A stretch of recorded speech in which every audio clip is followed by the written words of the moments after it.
ಹಾಗೆ ಇವಾಗ hammer candle ಅಲ್ಲಿ ನೋಡಿದ್ರಿ ನೀವು ಒಂದು ಸುತ್ತಿ ಥರ ಮೇಲ್ಗಡೆಯಿಂದ ಕೆಳಗಡೆ ಇತ್ತು. ಇವಾಗ ಏನಪ್ಪ ಇದು ಹ್ಯಾಮರ್ ಅಂದರೆ ಸುತ್ತಿನೇ ಅಲ್ವಾ. ಇದು ಕೆಳಗಡೆ ನಿಮಗೆ ಸಿಗ್ತದೆ, ಕೆಳಗಡೆ ಸಪೋರ್ಟ್ ಏರಿಯಾದಲ್ಲಿ ನಿಮಗೆ ಈ ಕ್ಯಾಂಡಲ್ ಫಾರ್ಮೇಷನ್ ಸಿಗ್ತದೆ ನಿಮಗೆ. ಹ್ಯಾಮರ್ ಕ್ಯಾಂಡಲ್ ಏನಾಗ್ತದೆ, ಮಾರ್ಕೆಟ್ ಕೆಳಗಡೆ ಬರ್ತಿದೆ, ಕೆಳಗಡೆ ಬಂದ ನಂತರ ಒಂದು ಸಪೋರ್ಟ್ ಏರಿಯಾದಲ್ಲಿ ಈ ಥರ ಕ್ಯಾಂಡಲ್ ಫಾರ್ಮೇಷನ್ ಮಾಡ್ತದೆ.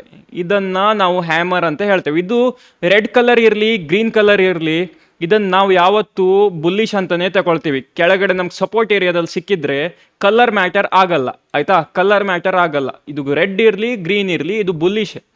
ಹಾಗೆ ಮೇಲ್ಗಡೆಯಿಂದ ಶೂಟಿಂಗ್ ಸ್ಟಾರಲ್ಲಿ ಮೇಲ್ಗಡೆಯಿಂದ ನಮಗೆ ಇದು ಗ್ರೀನ್ ಇರಲಿ ರೆಡ್ ಇರಲಿ, ನಮ್ಗೆ ಇದು ಕಲರ್ ಬಗ್ಗೆ ನಾವು ತಲೆ ಕೆಡಿಸ್ಕೊಳ್ಳಲ್ಲ. ಇದು ಯಾವಾಗ ಇದರ ಲೋ ಬ್ರೇಕ್ ಆಗ್ತದೋ ಮೇಲ್ಗಡೆಯಿಂದ ನಾವು ಎಂಟ್ರಿ ಮಾಡ್ತೇವೆ, ಆಯಿತಾ. ಹಾಗೆ ಇದು ಕೆಳಗಡೆಯಿಂದ ಹ್ಯಾಮರ್ ಕ್ಯಾಂಡಲ್ಗೆ ಯಾವಾಗ ನಮಗೆ ಇದು ಸಪೋರ್ಟ್ ಏರಿಯಾದಲ್ಲಿ ಹ್ಯಾಮರ್ ಕ್ಯಾಂಡಲ್ ಸಿಗ್ತದೋ, ಕಲರ್ ನೋಡಬೇಡಿ ಆಯಿತಾ, ಕಲರ್ ಗ್ರೀನ್ ಇರಲಿ ರೆಡ್ ಇರಲಿ, ಸಪೋರ್ಟ್ ಏರಿಯಾದಲ್ಲಿ ನಮ್ಗೆ ಹ್ಯಾಮರ್ ಈ ಥರದ ಕ್ಯಾಂಡಲ್ ಸಿಕ್ಕಿದ್ರೆ ನಾವು ಅದನ್ನು ಬುಲ್ಲಿಶ್ ಅಂತಲೇ ತಗೊಳ್ತೇವೆ. ಅದ್ರ ಮೇಲ್ಗಡೆ ಮಾರ್ಕೆಟ್ ಹೋಗ್ತಿದ್ದಂಗೆ ನಾವು ಬೈ ಮಾಡ್ತೀವಿ, ಕೆಳಗಡೆ ಸ್ಟಾಪ್ ಲಾಸ್ ಇಡ್ತೀವಿ, ಆಯಿತಾ. ಹ್ಯಾಮರ್ ಕ್ಯಾಂಡಲ್ ಇವಾಗ ಸಿಗ್ತದಾ ಅಂತ ಹೇಳಿ ನೋಡೋಣ. ಹ್ಯಾಮರ್ ಕ್ಯಾಂಡಲ್ ಎಲ್ಲಿ ಸಿಗ್ತದೆ?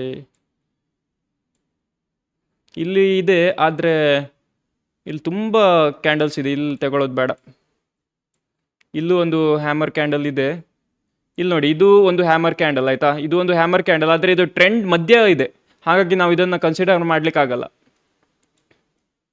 ನಿಮಗಿದು ತುಂಬ ಜಾಗದಲ್ಲಿ ಹ್ಯಾಮರ್ ಸಿಗ್ತದೆ, ಆಯಿತಾ. ನಿಮಗೆ ತುಂಬ ಜಾಗದಲ್ಲಿ ಹ್ಯಾಮರ್ ಕ್ಯಾಂಡಲ್ ನಿಮ್ಗೆ ಫಾರ್ಮೇಷನ್ ಸಿಗ್ತದೆ. ಇಲ್ಲಿ ನೋಡಿ, ಇದೊಂದು ಗುಡ್ ಎಕ್ಸಾಂಪಲ್ ಹ್ಯಾಮರ್ ಇದು, ಆಯಿತಾ. ಇಲ್ಲಿ ಮಾರ್ಕೆಟ್ ಏನು ಮಾಡ್ತು, ಒಂದು ಸಪೋರ್ಟ್ ಫಾರ್ಮೇಷನ್ ಮಾಡ್ತು. ಮಾರ್ಕೆಟ್ ಏನಾಯಿತು, ಅಪ್ ಟ್ರೆಂಡಲ್ಲಿ ಇತ್ತು ಮಾರ್ಕೆಟು. ಅಪ್ ಟ್ರೆಂಡಿಂದ ಮಾರ್ಕೆಟ್ ಸ್ವಲ್ಪ ಕರೆಕ್ಷನ್ ಮಾಡ್ತು, ಕರೆಕ್ಷನ್ ಮಾಡಿ ಇಲ್ಲಿ ಏನು ಮಾಡ್ತು, ಒಂದು ಸುತ್ತಿ ಥರ ಕೆಳಗಡೆಯಿಂದ ಕ್ಯಾಂಡಲ್ ಮಾಡ್ತು. ಕೆಳಗಡೆಯಿಂದ ಒಂದು ಕ್ಯಾಂಡಲ್ ಮಾಡಿ ಹ್ಯಾಮರ್ ಫಾರ್ಮೇಷನ್ ಮಾಡಿ ಅದ್ರ ಮೇಲ್ಗಡೆ ಯಾವಾಗ ಮಾರ್ಕೆಟ್ ಹೋಯ್ತು, ನೀವು ಕೆಳಗಡೆ ಸ್ಟಾಪ್ ಲಾಸ್ ಇಟ್ಟು ₹5 ಸ್ಟಾಪ್ ಲಾಸ್ ಇದ್ದರೆ ಒಂದು ₹10 ಟಾರ್ಗೆಟ್ಗೆ ನೀವು ಟ್ರೇಡ್ ಮಾಡ್ತೀರಾ. ನೀವು ಸ್ಟಾರ್ಟಿಂಗಲ್ಲಿ 1:2 ಅಂದರೆ ₹5ಗೆ ₹10 ಟಾರ್ಗೆಟನ್ನು ಇಟ್ಟೇ ಟ್ರೇಡ್ ಮಾಡಿ. ನಂತರ ನೀವು ಅದು ಟಾರ್ಗೆಟನ್ನು ಇನ್ಕ್ರೀಸ್ ಮಾಡ್ತಾ ಹೋಗ್ಬೋದು. ಒಂದ್ಸಲ ನೀವು ಎಕ್ಸ್ಪರ್ಟ್ ಆದ ನಂತರ ನೀವು ಇನ್ಕ್ರೀಸ್ ಮಾಡ್ತಾ ಹೋಗ್ಬೋದು. ನಿಮಗೆ ಈ ಕ್ಯಾಂಡಲ್ನ ಎಲ್ಲಿ ನೋಡಬೇಕು, ಕೆಳಗಡೆನೇ ನೋಡಬೇಕು ನೀವು, ಆಯಿತಾ. ಸಪೋರ್ಟ್ ಏರಿಯಾದಲ್ಲಿ ಮಾತ್ರ ನೋಡಬೇಕು. ಇವಾಗ ಇಲ್ಲಿ ಮಾರ್ಕೆಟ್ ಬೀಳ್ತಿದೆ, ಇಲ್ಲಿ ಹ್ಯಾಮರ್ ಆಗಿದೆ ನೋಡಿ.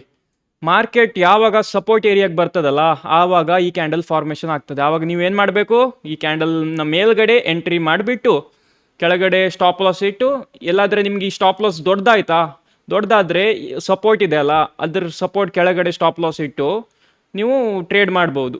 ಈ ಥರದ ಕ್ಯಾಂಡಲ್ ಯಾಕಪ್ಪ ಫಾರ್ಮೇಷನ್ ಆಗ್ತದೆ ಅಂದರೆ, ಮಾರ್ಕೆಟ್ ಯಾವಾಗ ಸಪೋರ್ಟ್ ಏರಿಯಾ ಮಾಡ್ತದಲ್ಲ, ಸಪೋರ್ಟ್ ಏರಿಯಾ ಮಾಡಿದಾಗ ಎಲ್ಲರೂ ವೆಯ್ಟ್ ಮಾಡ್ತಿದ್ದಾರೆ ಮಾರ್ಕೆಟ್ ಕೆಳಗಡೆ ಹೋಗಲಿ ನಾವು ಎಂಟ್ರಿ ಮಾಡೋಣ ಅಂತ. ಸೆಲ್ಲರ್ಸ್ ಅವರನ್ನು ಟ್ರ್ಯಾಪ್ ಮಾಡಲಿಕ್ಕೆ ಮಾರ್ಕೆಟ್ ಏನು ಮಾಡ್ತದೆ, ಕೆಳಗಡೆ ಹೋಗ್ತದೆ. ಕೆಳಗಡೆ ಹೋಗಿ ಎಲ್ಲರನ್ನೂ ತೋರಿಸ್ತದೆ, ನಾ ಕೆಳಗಡೆ ಹೋಗ್ತಿದ್ದೇನೆ, ನಾವು ಲೋ ಬ್ರೇಕ್ ಮಾಡಿದ್ದೆ ಅಂತೇಳಿ ಎಲ್ಲರಿಗೆ ತೋರಿಸ್ಕೊಂಡು ಮಾರ್ಕೆಟ್ ಯಾವಾಗ ಅವ್ರ ಸೆಲ್ಲರ್ಸನ್ನೆಲ್ಲ ಇದರಲ್ಲಿ ಎಂಟ್ರಿ ಮಾಡಿಸ್ತದೋ, ನಂತರ ಹಾಗೆ ಮೇಲ್ಗಡೆ ಬಂದು ಕ್ಲೋಸ್ ಮಾಡಿ ಹೋಗ್ತದೆ. ಎಲ್ಲರ ಸ್ಟಾಪ್ ಲಾಸ್ ಹಿಟ್ ಮಾಡಿಕೊಂಡು ಎಲ್ಲರಿಗೆ ಟ್ರ್ಯಾಪ್ ಮಾಡಿ ಮೇಲ್ಗಡೆ ಮೂಮೆಂಟ್ ಸ್ಟಾರ್ಟ್ ಮಾಡ್ತದೆ, ಆಯಿತಾ. ಈ ಪ್ಯಾಟರ್ನ್ ಹ್ಯಾಮರ್ ಅಂತ ಹೇಳ್ತೇವೆ. ಇದರಲ್ಲಿ ನಾವು ಏನು ಮಾಡ್ತೀವಿ, ಇದ್ರ ಮೇಲ್ಗಡೆ ಎಂಟ್ರಿ ಮಾಡ್ತೀವಿ, ಕೆಳಗಡೆ ಸ್ಟಾಪ್ ಲಾಸ್ ಇಟ್ಟು ಇದನ್ನು ಟ್ರೇಡ್ ಮಾಡ್ತೇವೆ, ಆಯಿತಾ. ನಿಮ್ಗೆ ಹ್ಯಾಮರ್ ಕ್ಯಾಂಡಲ್ ಗೊತ್ತಾಗಿರ್ಬೋದು. ಹ್ಯಾಮರ್ ಕ್ಯಾಂಡಲ್ ಸಪೋರ್ಟ್ ಏರಿಯಾದಲ್ಲಿ ಸಿಗ್ತದೆ ನಿಮಗೆ, ಆಯಿತಾ.